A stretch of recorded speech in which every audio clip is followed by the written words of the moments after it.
একটা সুন্দর জঙ্গলে নানা রকমের পাখি বসবাস করত। সমস্ত পাখিরা একটা বড় গাছেতে বাসা বেঁধেছিল আর সবাই তারা মিলেমিশে থাকত। তারা সবাই একে অপরের সাথে গল্প করত, খুশিতে জীবন কাটাচ্ছিল। সারাদিন যে যার খাবার খোঁজার পরে সন্ধ্যা হলে তারা সবাই যে যার চিলের বাড়িতে চলে আসতো। চিলের বাড়িতে একটা রেডিও ছিল, তাতে 1 ঘন্টা ধরে গান হতো আর সংবাদও হতো। সমস্ত পাখিরা সেগুলোকে শুনতো।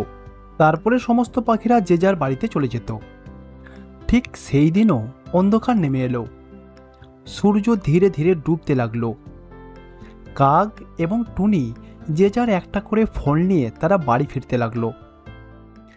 আজকের পর থেকে তোর কথা শুনে আর আমি কোনোদিনই ফল আনতে বেরোবো না।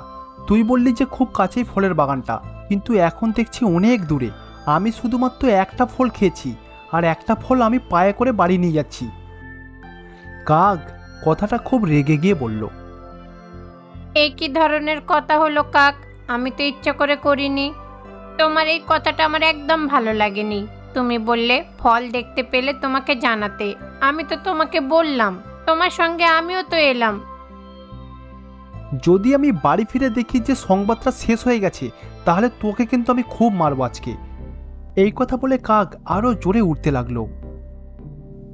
টুনি কোনো কথা বলল না, সে চুপচাপই ছিল। সে ধীরে ধীরে উঠতে লাগলো। তার মনটাও খারাপ হয়ে গেছিল। ওইদিকে চিলের বাড়িতে টিয়া, পায়রা এবং চিল ফিল্মি গান শুনতে ব্যস্ত ছিল। কিছুক্ষণ পরে টুনি এবং কাক চিলের বাড়িতে পৌঁছালো। গান শুরু হয়েছে কতক্ষণ বন্ধুরা? এই তো একটু আগেই শুরু হয়েছে। চিলের রেডিওতে সকলে মিলে গান শুনতে লাগলো। হঠাৎ করেই রেডিওটা অফ হয়ে গেল। এইমাত্র পাওয়া খবরেতে আপনাদেরকে জানানো হচ্ছে, উড়িষ্যা উপকূলে একটা ঘূর্ণিঝড়ের সৃষ্টি হয়েছে। আবহাওয়া দপ্তর থেকে জানানো হয়েছে ঘন্টায় 150 কিলোমিটার ঝোড়ো হাওয়া বইতে পারে। সেই জন্য সবাইকে সাবধান করা হচ্ছে। সবাই কিন্তু বাড়িতে থাকবেন, তাতে সুরক্ষিত থাকবেন। আপনাদের সবার পছন্দের ফিল্মি গান সেটা তো চলতে থাকবে। এই কথা বলার পরে আবারও গান শুরু হয়। ওইদিকে হঠাৎ করেই ঝোড়ো বাতাস এবং বিজলি চমকাতে শুরু করে। জোরে জোরে বাতাসও বইতে শুরু করে। গাছও জোরে জোরে দুলতে শুরু করে দিল। সমস্ত পাখিরাও তার সাথে সাথে দুলতে লাগলো। রেডিও হঠাৎ করে নিচে পড়ে বন্ধ হয়ে গেল। চিল বাড়ির বাইরে এসে দেখল যে কয়েক মিনিটের মধ্যেই পুরো আবহাওয়া বদলে গেছে। থেকে থেকে মেঘগর্জন এবং বিদ্যুৎ চমকাতে লাগলো। তার সাথে শ শ শব্দে বাতাস বইতে লাগলো। চিল আবার বাড়িতে ঢুকলো। বন্ধুরা, যেমন আমরা রেডিওতে শুনেছি, সত্যি বাইরের আবহাওয়া বদলে গেছে।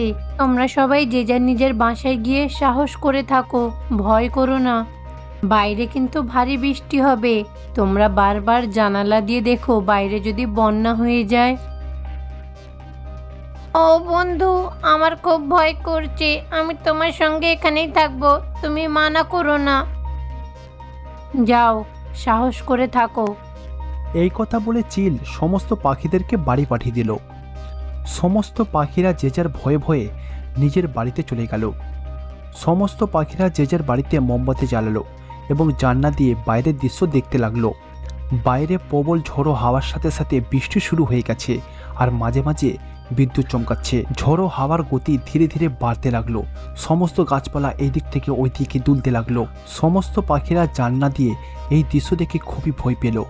তারা সবাই কি করবে বুঝতে পারছিল না। বাপ রে বাপ, এইরকম ঝড়ো হাওয়া বৃষ্টি আমি এর আগে কখনোই দেখিনি। আমার খুবই ভয় করছে। এইরকম ঘন্টাখানেক চললে তো সমস্ত পাখিরা মারা যাবে। ভগবান, কি হবে কিছুই বুঝতে পারছি না। এইরকম চিন্তা করার পরে ধীরে ধীরে জঙ্গলেতে বৃষ্টির জল বাড়তে লাগলো। ধীরে ধীরে গাছের উপরে জল উঠে গেল। কাক তো খুবই ভয় পেয়ে গেল। বাপ রে বাপ, এই বৃষ্টির জল তো আমার ঘরেতে ঢুকে যাবে। আমি এখনই উপরে টুনির বাসাতে চলে যাই। এইটা চিন্তা করে কাক বৃষ্টিতে ভিজে ভিজেই সে টুনির বাসার কাছে চলে এলো। টুনি বোন, ও টুনি বোন, টুনি বোন, দরজা খুলো না। দেখো, বৃষ্টির জলে আমার ঘর ডুবে যাচ্ছে। এই কথা বলে সে ঠান্ডাতে কাঁপতে লাগলো। তারপরে টুনি দরজা খুলল। কাক টুনির বাড়িতে ঢুকবে ঠিক তখনই বৃষ্টির জল আরও উপরে উঠে গেল। তারপরে ধীরে ধীরে টুনির ঘরেতেও জল ঢুকতে লাগলো। তারপরে টুনি এবং কাক উড়ে উড়ে একটা গাছের ডালেতে বসে পড়ল। তারা দুজনে ঠান্ডাতে কাঁপতে লাগলো। টুনি বোন, এখন তো তোমারও বাড়িটা ডুবে গেল, আমার তো ডুবে গেছে অনেক আগেই। চলো আমরা এখন চিলের বাড়িতে যাব। আমারও তো এমনটাই মনে হচ্ছে। তারা দুজন এইটা চিন্তা করে চিলের বাড়িতে তারা চলে এলো। চিল তার বাড়িতে পায়রাকে মেরে তাকে শিক কাবাবের মতো খেতে লাগলো। বেচারি পায়রা, আমার খারাপ অভ্যাসের ব্যাপারে তো ও জানেই না। ও আমার বাসায় থেকে নিজের প্রাণ বাঁচাবার কথা ভাবলো, কিন্তু ও আমার খিদে মেটাচ্ছে, এই গরম গরম পায়রাটাকে খাবো। আহা! এই রকম চিন্তা করে সে পায়রার মাংস খেতে লাগলো। বৃষ্টির জল ধীরে ধীরে বেড়ে যেতে লাগলো, জোরে জোরে বাতাস বইতে লাগলো।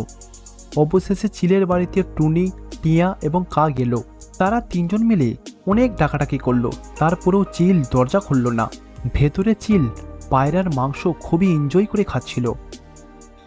তখন তারা তিনজন বৃষ্টি থেকে বাঁচার জন্য একটা উঁচু স্থান খুঁজল, আর তারা তিনজন একটা বড় পাতা মাথাতে ছাতার মতো ধরল। চিল পেট ভরে পায়রার মাংস খেয়ে তারপরে দরজা খুলতে গেল। ততক্ষণে কিন্তু অনেক দেরি হয়ে যায়। বৃষ্টির জল ধীরে ধীরে আরও বেড়ে যেতে লাগলো। চিল কোনো রকমে বাড়ি থেকে বেরিয়ে বৃষ্টির জলেতে পড়ে হাবুডুবু খেতে লাগলো।